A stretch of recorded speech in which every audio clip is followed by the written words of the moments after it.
Hi friends, welcome to Vincy kitchen. ఈరోజు మనం గోధుమ పిండితో బొబ్బట్లు ఎలా చేసుకోవాలో చూద్దాము.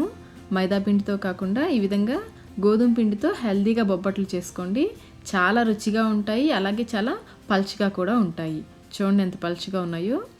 ఇంకెందుకు ఆలస్యం, మరి ఈ గోధుమ పిండి బొబ్బట్లు చేసుకోవడానికి కావాల్సిన పదార్థాలు, తయారీ విధానం చూసేద్దాం. ముందుగా కుక్కర్లో 1 కప్పు పచ్చిశనగపప్పు తీసుకుని చక్కగా కడిగి 1 కప్పుకి 1.5 కప్పు వాటర్ పోసి 1 అవర్ పాటు నానబెట్టుకోవాలి. 1 అవర్ తర్వాత మీడియం ఫ్లేమ్లో 3 విజిల్స్ వచ్చే వరకు ఉడికించుకోవాలి. ఈలోపు మనం పైపిండిని తయారు చేసుకుందాము. 2 కప్పుల గోధుమ పిండిని తీసుకోవాలి. దీంట్లో 2 చిటికెల ఉప్పు వేసి కలుపుకోవాలి. ఇలా కలుపుకున్న తర్వాత కొంచెం వాటర్ పోసుకుంటూ ముద్దలాగా కలుపుకోవాలి. ఈ పిండిని చపాతీ పిండిలాగా గట్టిగా కాకుండా కొంచెం పల్చగా కలుపుకోవాలి. చూడండి, ఈ కన్సిస్టెన్సీలో పిండిని కలుపుకోవాలి. ఇప్పుడు ఈ పిండిలో 2 టేబుల్ స్పూన్స్ ఆయిల్ వేసుకోవాలి. కప్ మెజర్మెంట్లో అయితే 1/2 కప్ ఆయిల్ తీసుకోవాలి. ఈ ఆయిల్ పిండిలో అంతా బాగా కలిసిపోయేలాగా కలుపుకోవాలి. ఇలా కలుపుకున్న పిండి మీద మూత పెట్టి అరగంట పాటు నాననివ్వాలి.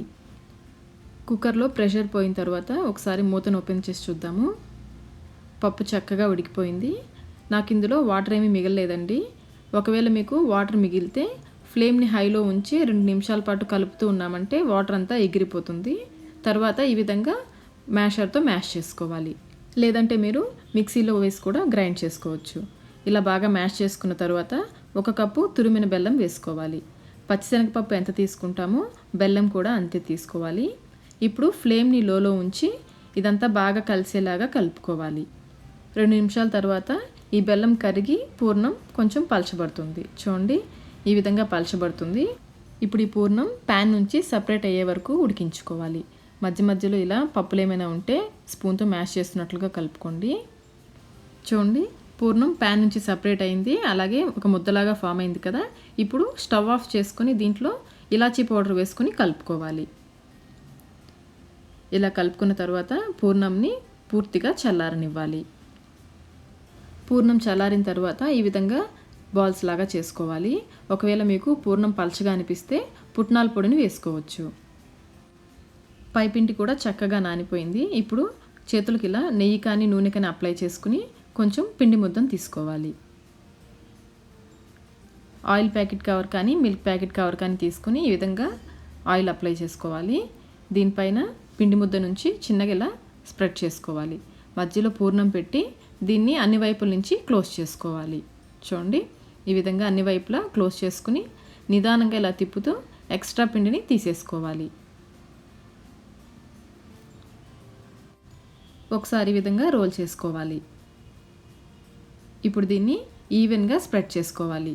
వేళ్ళకి కొంచెం ఆయిల్ అప్లై చేసుకుంటే స్ప్రెడ్ చేయడం ఈజీగా ఉంటుంది. మధ్యలో నుంచి ఈ విధంగా పుష్ చేసుకుంటూ స్ప్రెడ్ చేసుకోవాలి. చివర్లలో పిండి ఎక్స్ట్రా ఏమైనా ఉండిపోతే ఈ విధంగా మధ్యలోకి తెచ్చుకుంటూ అన్ని వైపులా సమానంగా స్ప్రెడ్ చేసుకోవాలి. ఇప్పుడు ప్యాన్ని బాగా హీట్ చేసుకుని నెయ్యి కానీ ఆయిల్ కానీ వేసుకుని బొబ్బట్టుని నిదానంగా తీసుకుని జాగ్రత్తగా పెనం మీద వేసుకోవాలి.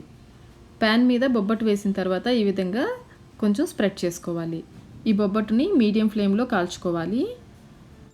బొబ్బట్టు కొంచెం కాలిన తర్వాత పైన కొంచెం నెయ్యి వేసి ఈ విధంగా స్ప్రెడ్ చేసుకోవాలి.